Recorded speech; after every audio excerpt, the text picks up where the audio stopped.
When you're still winless 5 games into conference play, you could lose all confidence. But when your opponent has the same problem, then it just comes down to who wants it more. Florida women's basketball hosting Auburn, each team desperately needing this win to get on track in SEC play. Early in the first, Gators up 4-zip. Christina Moore finds Kiki Smith in the corner. She knocks down the big three, part of an 11-0 run to start the game for Florida.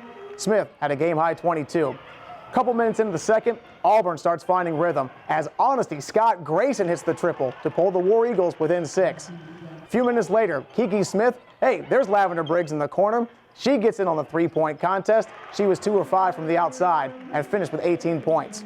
Down the stretch, Gators just pull away. They win their first conference game 68-54 over Auburn. So, Coach Neubauer, how's that first victory feel? I mean, it was our best stakes. It was our first conference win. So we'll take that. We'll take the win for sure and found a way to take care of business. Wasn't the prettiest, but we got it done. We got the stops when we had to have them. And, you know, to hold them to 28%, 17% is phenomenal.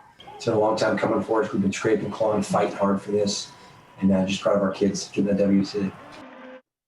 Now, on the flip side, men's basketball did not fare too well against Mississippi State.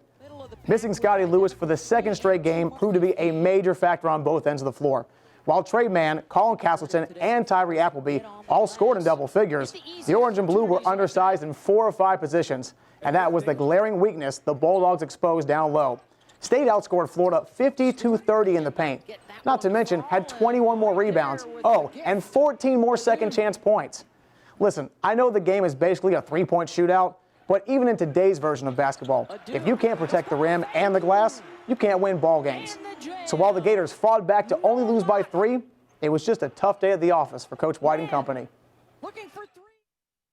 Didn't play with enough physical toughness. We just didn't. And it's not, you know, you look at rebound and discrepancy and you think it's bigs on bigs, and it's not, that's not always the case. You know, we got to get in there and compete. But being out rebounded by 21 is generally a recipe for not having much success. And patience is a virtue not many of us have. So credit Bills fans for waiting more than 2 decades for a divisional round playoff game. Buffalo hosting Baltimore with a shot at the AFC title game on the line. It's just 3-3 in the third until Josh Allen hits Stephon Diggs, who breaks through for the game's first touchdown. Diggs had a game-high 8 catches for 106 yards and that lone score. But just before the end of the quarter, Lamar Jackson trying to even the score, but instead it gets picked off in the end zone. And here comes Teron Johnson. He is going to run it out, looking for a few key blockers, and he's got it as the brigade does its job. The 100-yard return ties the longest interception return for a touchdown in playoff history. The Bills are going bananas as they win this one by a score of 17-3, and they're going to the AFC title game. And Maurizio Moreira won the first competition of the season for the Professional Bull Riders Unleash the Beast event in Ocala.